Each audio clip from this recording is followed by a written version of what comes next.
So what does a product manager working in government actually do, and how did I get this role? Hi, I'm Yong Kiet, and I work as a product manager at GovTech Singapore, which is a government agency of software developers and policymakers that makes software for government agencies. Before my life in government tech, I was at all these other places in government: teacher, public comms officer, healthcare finance policy, typical government officer. Today is where I explain what I do as a product manager in government, which is quite an interesting video to make, because I see so many videos floating around talking about what a product manager is like, but it's all private sector. So I think I have a different perspective to offer.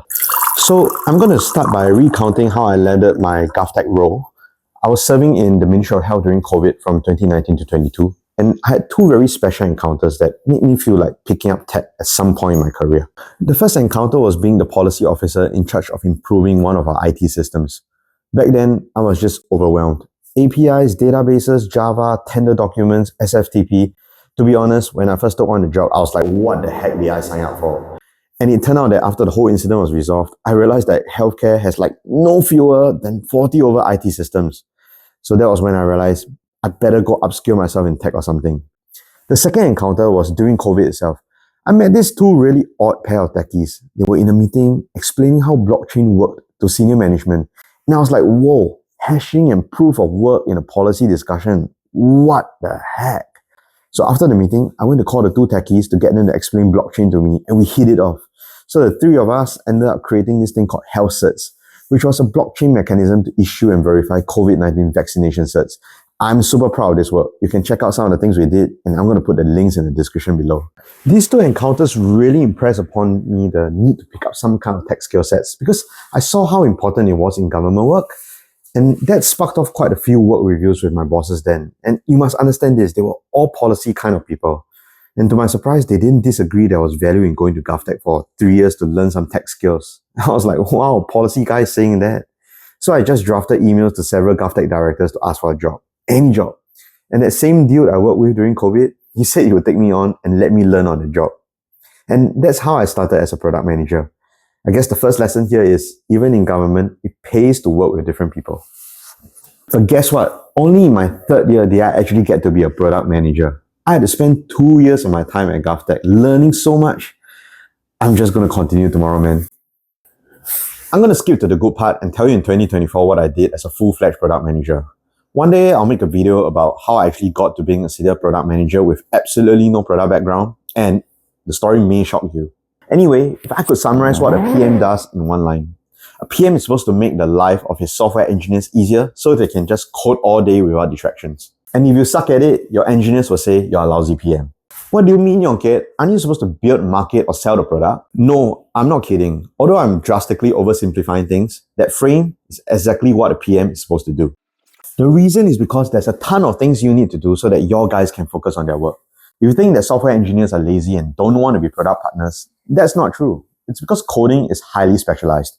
If you take them away from their work just for 5 minutes, they need to context switch and their productivity goes downhill. So here's exactly what I did to protect them. Number one is marketing. As a PM, I have to generate a lot of marketing, like a lot. And if you know me, I hate visibility. Just let me continue being the lowest life form in peace. But you know what? Software engineers hate visibility even more than me. Yong Kiet, just let me code in peace. Don't make me make all those LinkedIn posts. So cringy. So if you looked at my LinkedIn account, ever since 2024, I've basically ramped up my government social media game.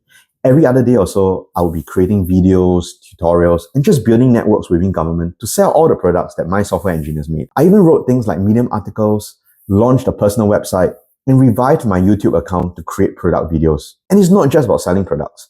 It's also about creating engagement in user feedback loops. The difficult thing about feedback gathering in government is that people don't just do things like comment, fill up Google Forms, and DM you, because everything is confidential and has to be done offline. So a lot of the engagement was invisible. I had to do phone calls, Zoom calls, and go down to their office every day to talk to their agency CEO or directors, which leads very nicely to the next thing I had to do as a PM. Number two is stakeholder engagement. You know how as a policy officer or consultant, you just sit behind your desk, write some submission, and then you engage or manage senior management over email. There's also the occasional policy presentation to bosses as well. But as product manager, I was doing non-stop operational policy and product sales speeches to CEO and director level personnel at least once a week. And unlike the private sector, we have so many leads, they just keep coming. You see, private sector PMs have to work really hard to even get a customer to want to listen to them. But within government, we are all government, right? So it's just about being thick-skinned and going down the list of 100 ministries and stat boards we have. And, 20 divisions, maybe each in each organization. And with 2,000 over stakeholders, we just work sales non-stop. So I had to know not just the technical things about my product, like cybersecurity, how the tech works, what libraries my engineers were using, why the design was a certain way, but also the softer things like what's the product vision, what are the main features, who are the target users, and how can this speed up government processes and achieve productivity KPIs. But here's what I learned. As I engaged more and more senior management every week, I began to appreciate that most of the time, senior folks in government really want to just make things better. There's no profit margin element in government, but there's a huge human element because leaders just want their guys to have as little frustration as possible at work.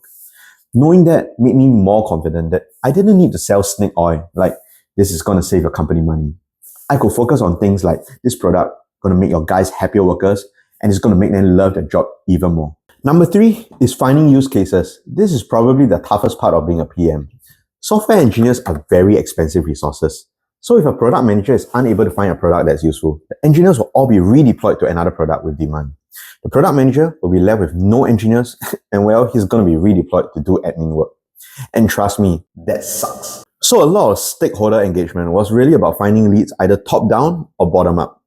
If a CEO or director had a use case, I had to drill down all the way to the working level, talk to people, get their workflows, and figure out whether a product was worth making. If the working level had use cases for me, I needed to go all the way up to CEO or director level to see if this was something that agency would back. Was it in their work plan?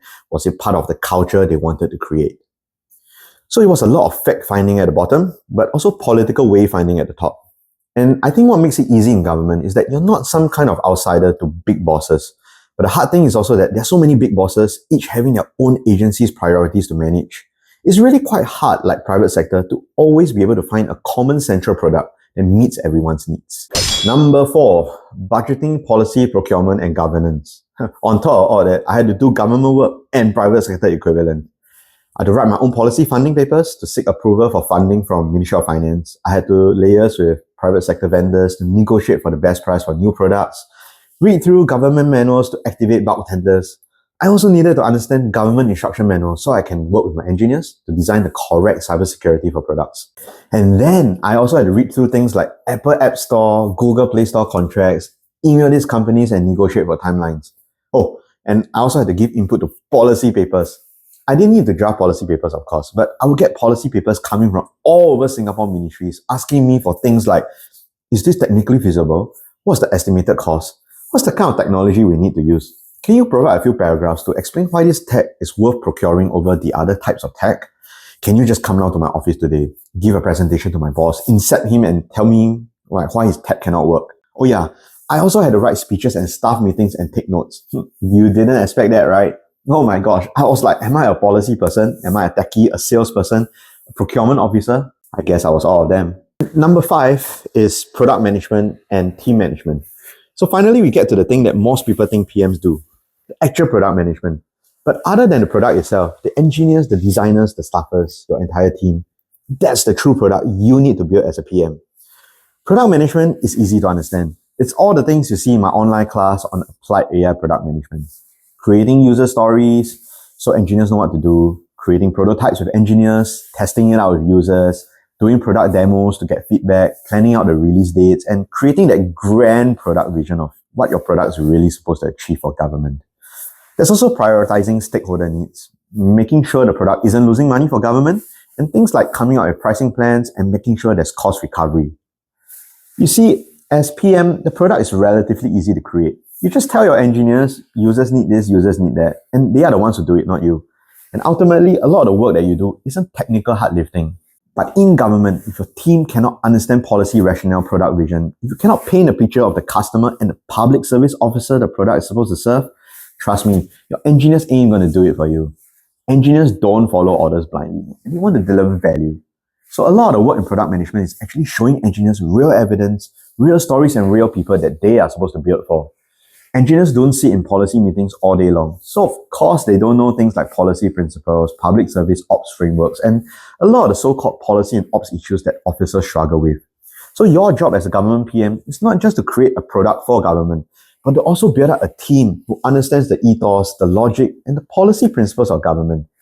People are the true lasting product in government, and you'll be making a mistake if all you focus on is grooming the product. So if I could summarize all the things I had to do, yeah, a PM really just does all the work that's necessary to keep software teams building the product. But there's a lot of stuff to do. If you like this video or you want to know more about the products I made and how I went about making them with my team, do give this video a like, subscribe to my channel, and just share them with someone who wants to know what working in public service is like. I'll see you in the next video.